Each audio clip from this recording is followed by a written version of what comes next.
Operation devil hunt চলমান। এ যাবৎকালে প্রায় ১,০০০-২,১ লোক সারা বাংলাদেশ থেকে গ্রেপ্তার হয়েছে এবং প্রায় সবাই আওয়ামী লীগের ওরকম কেউ কেটা নন, সাধারণ যারা কর্মী বা সমর্থক। তো যা হয় আমাদের দেশে গ্রেপ্তারের সময় বেশ কিছু আলামত উদ্ধার করা হয়। তো সেগুলো দেশি পিস্তল, বিদেশি পিস্তল, ২-৪টে চাপাতি, কিছু জিনিসপত্র, এগুলো সব গ্রেপ্তার করা হয়েছে অস্ত্র উদ্ধারের নামে। তো এই ঘটনার আগে যে শেখ হাসিনার পৈতৃক বাসভূমি ৩২ নম্বর বঙ্গবন্ধু ভবন, সেটি বুলডোজার দিয়ে ভেঙে মাটির সঙ্গে গুঁড়িয়ে দেওয়া হয়েছে। এই দুটো ঘটনা সরকার যারা পরিচালনা করছেন তাদের জন্য বর্তমানে এবং আগামীতে কী কী সমস্যা তৈরি হতে পারে, আর এই দুটো ঘটনা কি করে আওয়ামী লীগের জন্য এবং শেখ হাসিনার জন্য সুবিধাজনক একটি অবস্থান তৈরি করতে পারে, সেই বিষয়গুলো নিয়ে আলোচনা করব। যারা অধৈর্যশীল কিংবা সবকিছুতে যারা কৌতুক খুঁজে বেড়ান তারা হয়তো এই বিষয়টিকে অনেকটা ঠাট্টা কিংবা মস্কারা বা স্যাটায়ার হিসেবে নিতে পারেন যে ৩২ নম্বর ভেঙে ফেললো, এতে আবার শেখ হাসিনার কি করে কপাল খুললো বা আওয়ামী লীগের কি করে কপাল খুললো।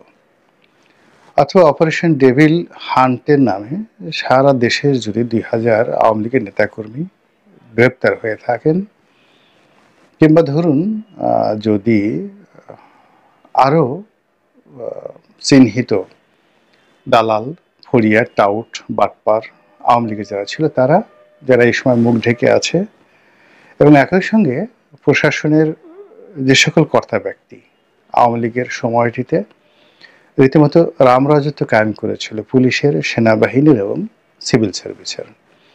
তো বেশ কয়েকজন ইতিমধ্যে প্রায় ৬-৭ জন ঊর্ধ্বতন পুলিশ কর্মকর্তা এই গত কয়েকদিন গ্রেপ্তার হয়েছেন আগের গ্রেপ্তারের সঙ্গে যাদের নাম যুক্ত হয়েছে। এর মধ্যে ডিআইজি পদমর্যাদার একজন বা দুইজন আছেন। আজকে দেখলাম যে একসময় চট্টগ্রাম মেট্রোপলিটন পুলিশের কমিশনার ছিলেন, তিনিও ধরা পড়েছেন। গাজীপুর মেট্রোপলিটন পুলিশের কমিশনার ছিলেন, তিনিও ধরা পড়েছেন। এই দুজন ডিআইজি পদমর্যাদার, আর বাকিরা এসপি পদমর্যাদার। তো এই বিষয়গুলো সামনে আসছে। এগুলো নিয়ে আওয়ামী লীগের কী লাভ কী ক্ষতি আর সরকারের কী লাভ বা কী ক্ষতি তা বলার আগে পুরো পরিস্থিতি নিয়ে সারা বাংলাদেশে যারা আওয়ামী লীগের লোকজন তাদের মধ্যে এক ধরনের আতঙ্ক বিরাজ করছে, এটা সত্য কথা। ২ নম্বর হলো যে পুলিশের মধ্যেও কিন্তু নিদারুণ অস্থিরতা দেখা দিয়েছে। অস্থিরতা দেখা দিয়েছে এই কারণ হলো যে পুলিশ একটা চেইনে চলে, কমান্ডে চলে। তো এখন বেনজির সাহেব, সাবেক যে আইজি, তিনি বিদেশে গিয়ে একটি বক্তব্য দেওয়ার ফলে পুলিশের মধ্যে যে ধরপাকড় শুরু হয়েছে এটি পুলিশের চেইন অফ কমান্ডকে আরও ভেঙে দেবে। এর কারণ হলো যারা এতদিন পালিয়েছিলেন বা আছেন, ঘাপটি মেরে আছেন, বা অনেকে চাকরি হারিয়েছেন, অনেকে ওএসডি হয়েছেন, আবার অনেকে চাকরি না হারিয়েও অনেকের মধ্যে একেবারে আম দুধের মতো মিশে আছেন। তো এরকম ধরপাকড়ের ফলে অনেকের মুখোশ উন্মোচন হয়ে যাবে এবং পুলিশের বহু কর্তা এভাবে চাকরি হারাবেন যারা এখন চাকরিরত আছেন। এবং এই জিনিসটি আওয়ামী লীগের প্রতিপক্ষরা যেভাবে চাচ্ছে, আওয়ামী লীগও চাচ্ছে। আওয়ামী লীগ চাচ্ছে এই কারণে যে তোমরা আর কতকাল অবগুণ্ঠন দিয়ে থাকবে, বরং এই সমস্ত কর্মকর্তা যদি শাস্তিপ্রাপ্ত হয় তাহলে বিক্ষুব্ধ লোকের সংখ্যা বাড়বে, ক্ষতিগ্রস্ত লোকের সংখ্যা বাড়বে, হাহাকার প্রাপ্ত লোকের সংখ্যা বাড়বে, এবং পুলিশ বাহিনীতে অরাজকতা তৈরি হবে, বিশৃঙ্খলা তৈরি হবে, পুলিশের যে নৈতিক মনোবল সেটা আরও ভেঙে যাবে এবং পানি ঘোলা হয়ে যাবে, যা কিনা আওয়ামী লীগের জন্য সুফল বয়ে নিয়ে আসবে। ১। ২ নম্বর হলো ৩২ নম্বর ভাঙার কারণে দেশি এবং বিদেশি যে সকল মিডিয়া রয়েছে সেগুলো এই বাংলাদেশের যে মব জাস্টিস এগুলো নিয়ে ভীষণ রকম মাতামাতি করছে। ২ নম্বর হলো বাংলাদেশের অনেক সাধারণ জনগণ যারা আওয়ামী লীগ করেন না, বিএনপি করেন না, শান্তিপ্রিয় মানুষ, তারা কোনো অবস্থাতেই এই ভবনটির ধ্বংস সাধন এটি তারা কোনো অবস্থাতেই মেনে নিতে পারছেন না। যেমন 20 জন বিশিষ্ট নাগরিক বিবৃতি দিয়েছেন। তো এই 20 জন নাগরিক এখানে থাকবেন না, আগামীতে দেখা গেল যে 200 নাগরিক বিবৃতি দেবেন এবং এটি নিয়ে একটি জনমত তৈরি হবে। যদি এই ভবনটি না ভাঙা হতো তাহলে এই যে জনমত তৈরির জন্য আওয়ামী লীগের পক্ষে এরকম একটি পরিবেশ এবং পরিস্থিতি তৈরি হতো না। এর কারণ হলো আওয়ামী লীগের গত 15 বছরের শাসনের যে খারাপ দিক এবং এই সময়টিতে যে লুটপাট হয়েছে, যখনই এটা ইলেকশনে আসবে পরিস্থিতি একেবারে স্বাভাবিক হবে, বিচার প্রক্রিয়া একেবারে নিখুঁত হবে। তখন আসলে আওয়ামী লীগের ওই অপকর্মগুলোর বিষয়ে যুক্তি দেওয়ার মতো একটা বক্তব্য দেয়া যাবে না। যেমন ধরুন এসালামের কথা, ব্যাংক লুটের কথা, সালমান এফ রহমানের কথা, শেয়ার মার্কেটের কথা, বিদেশে যে টাকা পাচার হয়েছে সেই টাকা পাচারের কথা, গুমের কথা, খুনের কথা, তারপরে ওই সময়টাতে কোর্ট কাছারিকে বলা হতো মুজিব কোর্ট, শেখ হাসিনার পেটি কোর্ট। এই জিনিসগুলো মানে যদি বাংলাদেশের সব কিছু স্বাভাবিক চলে এই জিনিসগুলো বারবার সামনে চলে আসবে এবং আওয়ামী লীগের রাজনীতি ক্রমশ পিছিয়ে দেবে।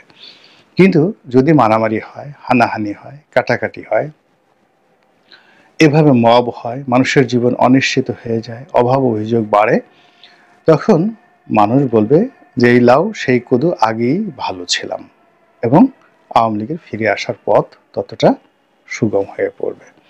তো এই যে পরিস্থিতি তৈরি হয়েছে, অর্থাৎ 32 নম্বর বাড়ি ভাঙার মাধ্যমে সারা বাংলাদেশে যে মব তৈরি হয়েছে, আওয়ামী লীগের যারা লোকজন আছে তারা মনে প্রাণে খুশি, যারা শীর্ষ নেতৃবৃন্দ।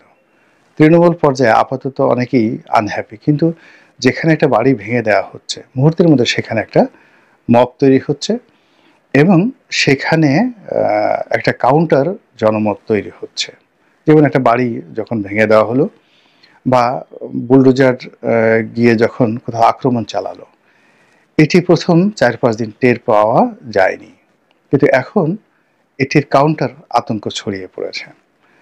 যারা এই কর্ম করেছেন তারা দেশের হোক দেশের বাইরে হোক প্রায় সবাই এখন আতঙ্কের মধ্যে আছে যে তার বাড়িতে কখন আগুন লাগবে। এর কারণ হলো আওয়ামী লীগ এই সমস্ত কর্মকাণ্ডে এতটা নিখুঁত, যেটি অতীতে যখন সেই বিআরটিসি বাসে গান পাউডার দিয়ে আগুন ধরিয়ে দেওয়া কিংবা 2015 সনে জামাত বিএনপির যে আন্দোলন চলেছিল সেই আন্দোলনকে ভিন্ন খাতে নেওয়ার জন্য বিএনপি যে কটি বাসে আগুন দিয়েছে, জামাত যে কটি গাড়িতে আগুন দিয়েছে তার চেয়ে আরও 10 গুণ আগুন আওয়ামী লীগের লোকজন দিয়েছে, দিয়ে পুরো পরিবেশ পরিস্থিতিটি জনমতের ক্ষেত্রে বিএনপির জন্য এবং জামাতের জন্য এতটা বুমেরাং হয়ে পড়ে যে সকল দায় দায়িত্ব বিএনপি জামাতের ঘাড়ে চলে আসে।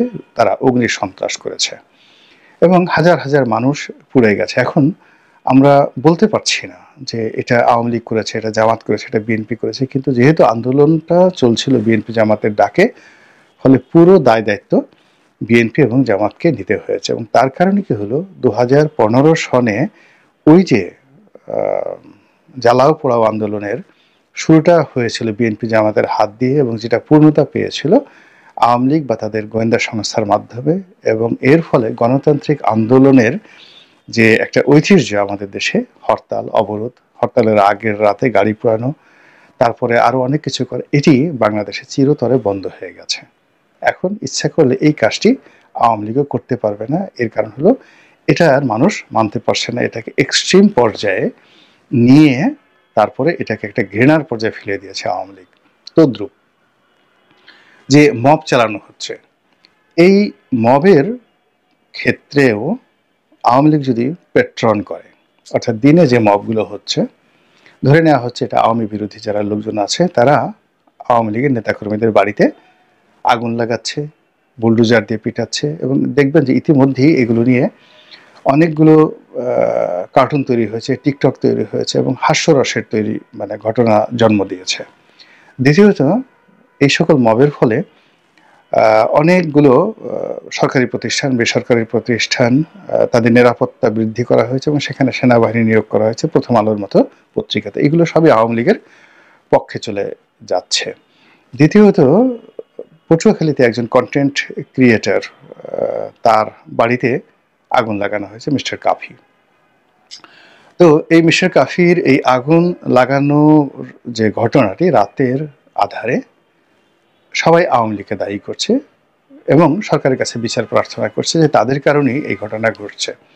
সো এটা একটা টেস্ট কেস। ওই যে গাজীপুরের যে সাবেক মেয়র জাহাঙ্গীর, সে যে বলছে যে আমাদেরকে যদি দিনের আলোতে চলতে ফিরতে দেয়া না হয়, আমরা রাতে কাউকে ঘুমাতে দেব না। তো কাজেই সারা বাংলাদেশে এই যে কাফি সাহেবের যে বাড়ি, ওটা বলতে গেলে টিন এবং কাঠের তৈরি বাড়ি, এবং ওই বাড়িতে তার বাবা মা ছিল, আত্মীয় স্বজন ছিল, সম্ভবত পরিবারের 6 জন। তারা যে কিভাবে প্রাণে বেঁচে গেছে এটি বিভৎসক। এর কারণ হলো এই ধরনের বাড়িতে যদি আগুন লাগে সাধারণত মানুষের শরীর দগ্ধ হয়ে যায়।